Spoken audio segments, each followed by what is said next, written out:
Hi, this is Heather Picken, and welcome to the Woman on Fire Entrepreneur Podcast. How to break through anything, become unstoppable, and be profitable. Learn how to align your mind. Yeah, I call that activating your money mojo. Market to your ideal clients and make money doing what you love. Tired of struggling and trying to figure things out? Do you tend to stop when things get tough? Well, I'm here to steer the ship out of the sea of overwhelm so that you can attract money and success in your business now. Grab your favorite beverage, let's fire it up, get inspired, and live life at your highest potential. Here's Heather with her co-host Chihuahua, Frankie Lee. Well, hello, everyone, and welcome to another episode of the Woman on Fire Entrepreneur Show. And as always, I am just so inspired. Man, I could just do this all day.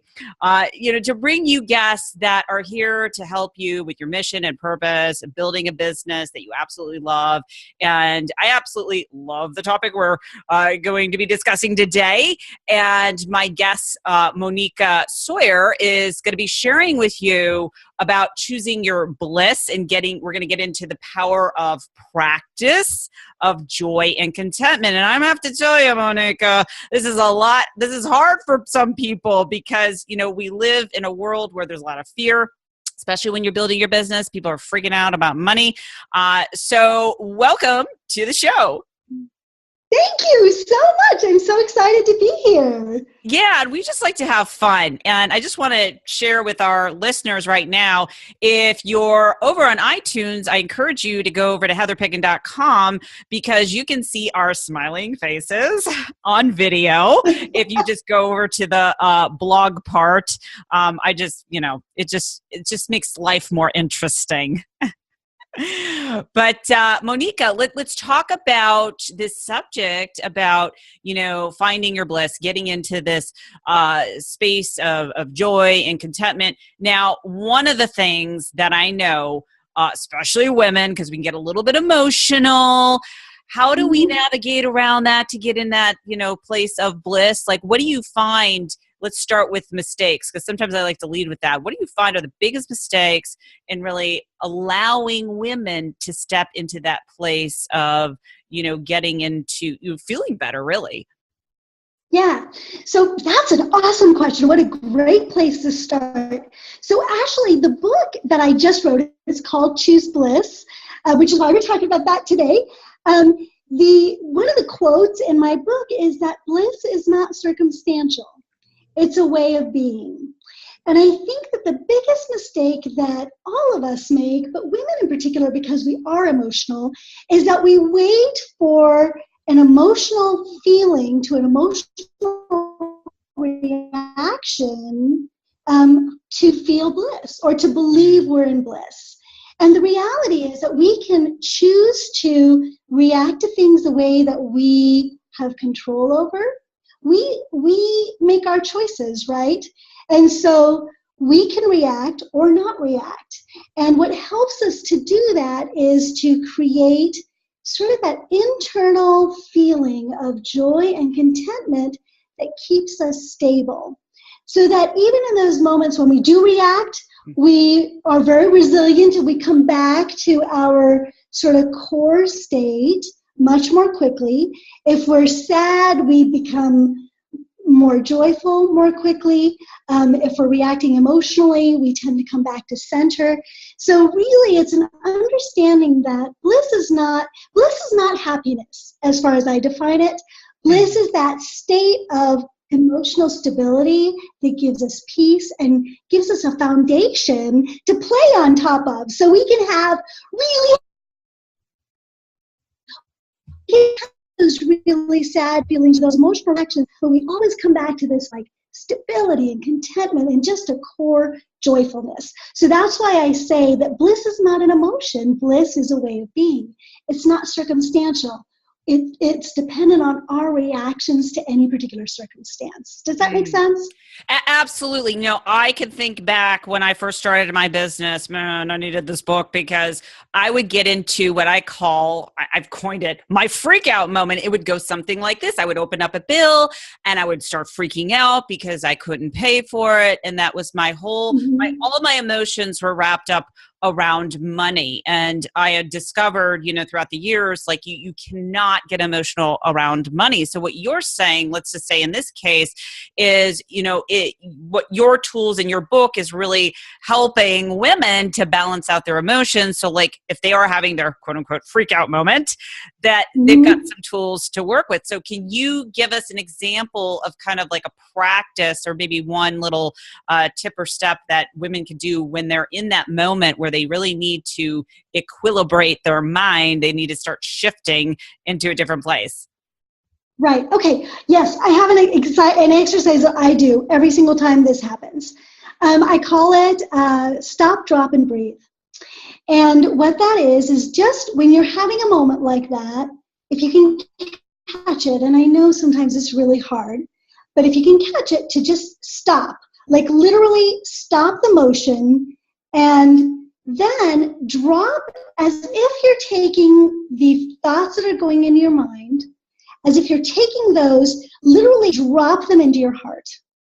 So you're stopping the momentum of the thought process and you drop the feelings into your heart, and then you breathe into your heart. Take really deep breaths, at least 3.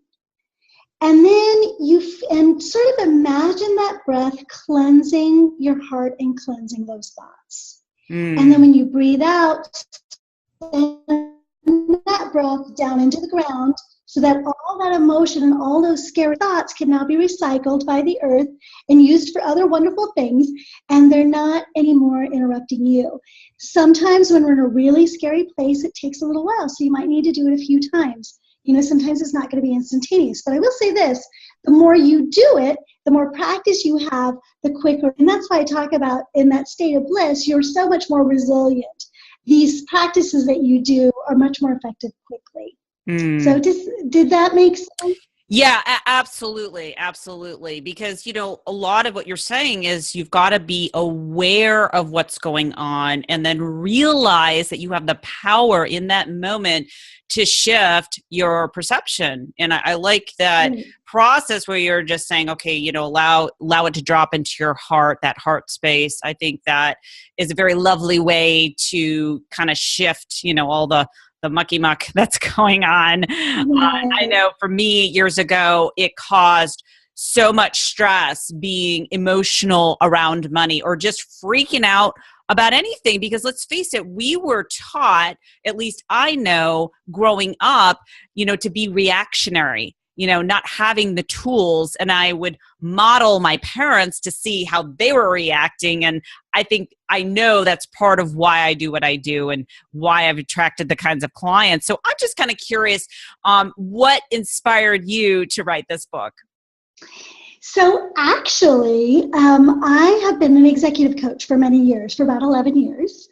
And this book basically came out of a journal that I kept when I was coaching, as far as tools, how I expressed them and how they worked with my clients and what worked and what didn't. So that then with my next client, I had stronger tools. So as coaches, like with everything else, we're constantly learning, right? And so this was my workbook on how to be successful and help my clients to be as successful as they could be. So it just kind of, and eventually I just decided I wanted to formalize it and turn it into an actual book. So that's what I did, and that's how Choose Bliss came about. So now it's accessible not only to my executives that I coach, but to everybody. Yes, I love that. I just think it's so important, especially as a coach, to give your clients some tools, because I know for me, it's like I can teach marketing and strategy all day long, but the real power in allowing people to really go and grow to the next level is handling their emotions around money. And I think this book is perfect in helping people, especially women, to do that. I love, one of the things that Warren Buffett says is, you can't get emotional around money. If you can't handle your emotions around money, don't expect to have any. And it's so true.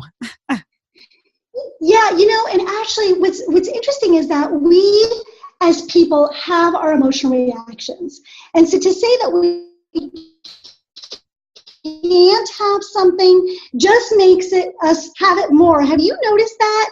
Like if you tell yourself, I can't do this, suddenly it's like all that's happening in your life, right? Exactly. And so we do have emotions around money, but the thing is that we can control this, adjust them, reframe them, and in fact, we can develop really happy emotions around money. Emotions that make us feel good, emotions that make us feel more light and joyful around the subject, rather than the emotions that bring us fear and bring us down and put us in a place where we can't be creative and run our businesses in the very best way possible. Yeah, I love what you're saying. And, I'm just thinking in any other situation in your life, like, relationships, how many times as women, we want to fix things and we're freaking out because things aren't resolved. I could see where a woman could take this process, get into that heart space that you're talking about, and be able to process that in a better way and coming up with solutions. Because I believe it was Benjamin Franklin or Einstein that said, you can't solve a problem in the same mind in which it was created. So therefore, you need a different process. You need a mind that is going to be open so that you can be at ease. You're not stressing about things and you're finding solutions.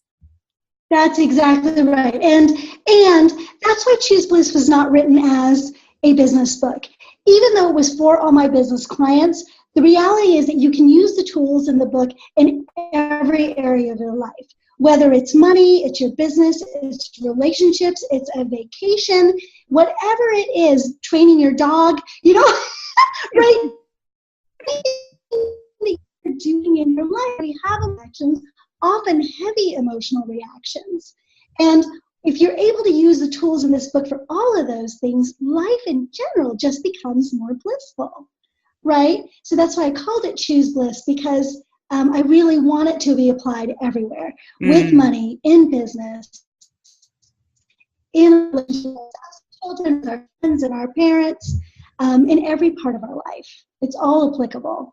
And the interesting thing is that if you practice it everywhere in your life, you just get better faster, right? So that when that money moment happens in your business, or you get a call from a client that really makes you feel let down, you're so much more resilient. You are so much more likely to use those tools faster and more easily to get better results if you're practicing it everywhere, right?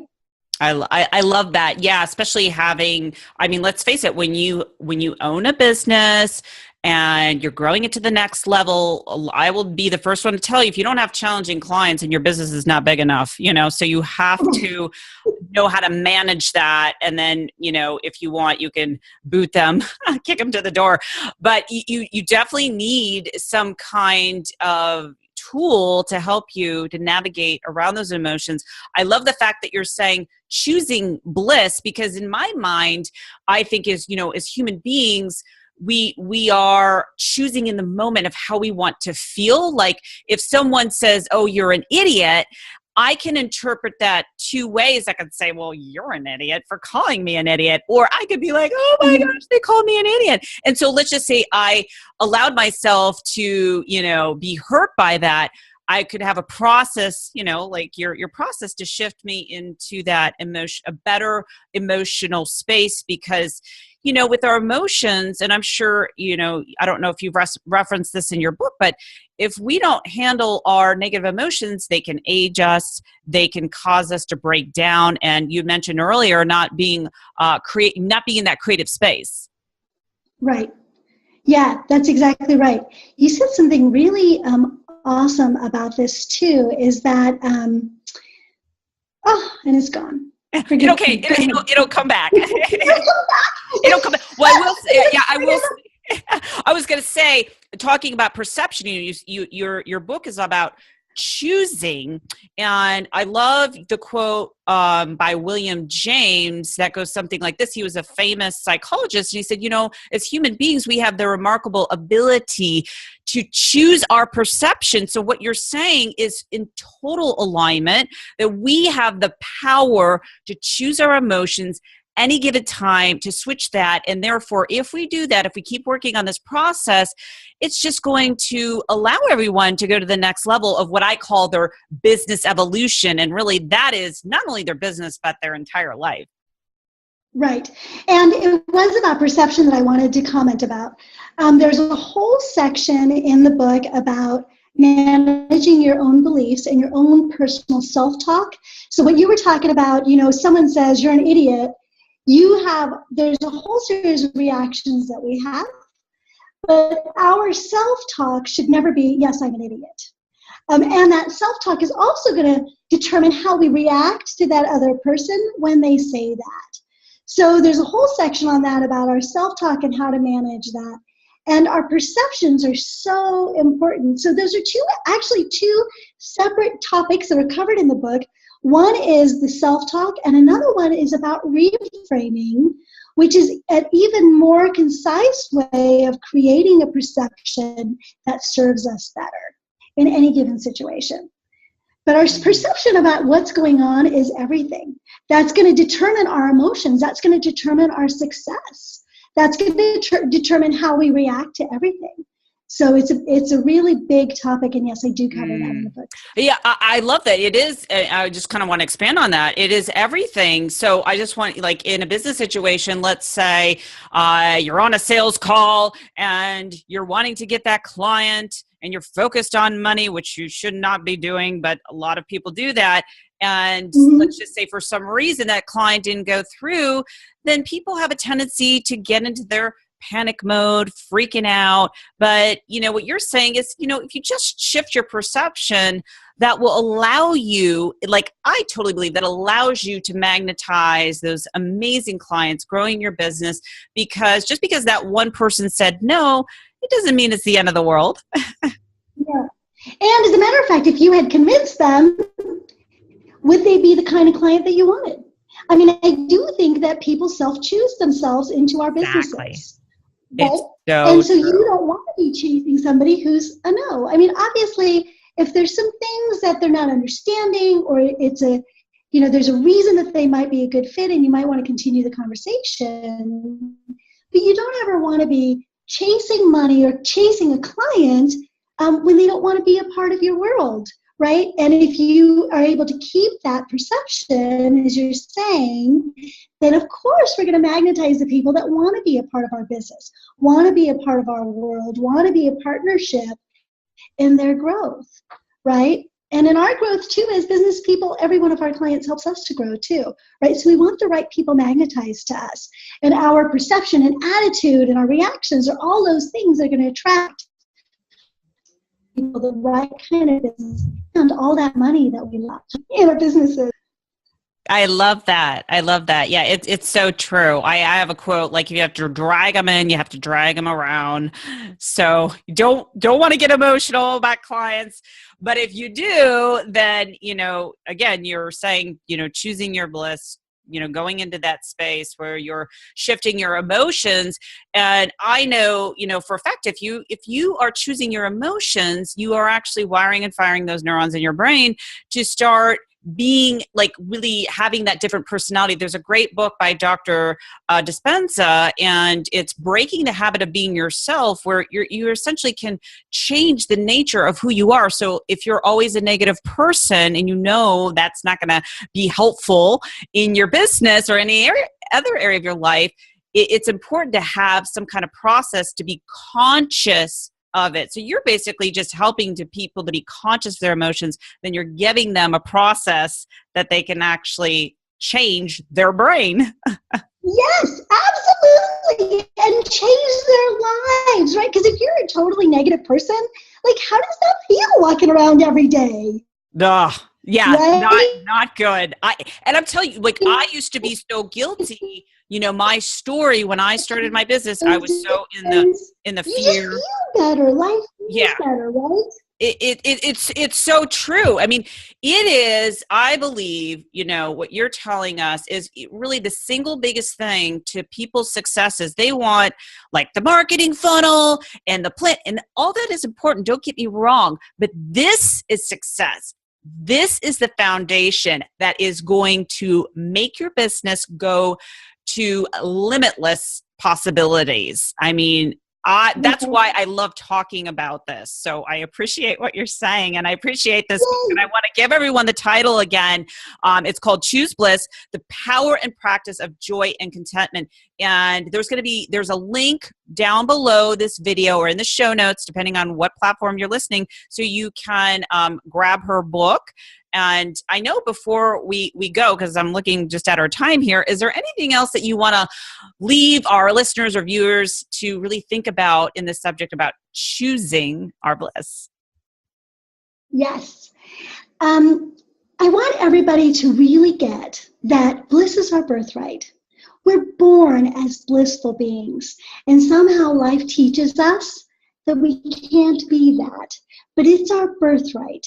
And so my hope for everybody on this call is that you will choose bliss, step into bliss, and live the life of your dreams. I love that. Well, Moneeka, thank you so much for being my guest today. And I just want to make sure that I have it right. The free gift that you're going to give today is... Ooh, yes. So choose bliss. I actually had to produce it in time for a talk that I was doing. So there's one chapter in it that did not make it in, and it's a very exciting chapter, and it's about the power within you, which is about how to really bring all that energy inside of you that we're given and use that to magnetize everything that you want in life and create more bliss and stability inside of you. So the chapter is called The Power Within You. And if you go to tantraforleadership.com, you can actually just sign up and get that chapter for free. So that's the free gift. I love that. Yeah. And that's going to be posted down below, everyone. So make sure that you go to the show notes and grab that. Oh, Moneeka, thank you so much for being my guest. Yay. Thank you so much for having me. This was so much fun. Woohoo. Yeah. And I just want to share with our listeners and viewers are out there is you have a choice. You have a choice on how you perceive your reality, whether it be in your business, getting more clients. If something isn't working, do not blame other people. Take responsibility because it is a choice. Until next time, this is Heather Picken. Take care. So if you found this show to be helpful, please hashtag WOFE, that stands for Woman on Fire Entrepreneur, and subscribe to this show in iTunes and leave me a review. I want to know how these shows have helped you. I also want to know the number one thing that you're struggling with the most in your business. Every week, I give away complimentary sessions to help you get it clear on your next steps and to activate your money mojo. You can learn more about my work if you go to www.heatherpicken.com.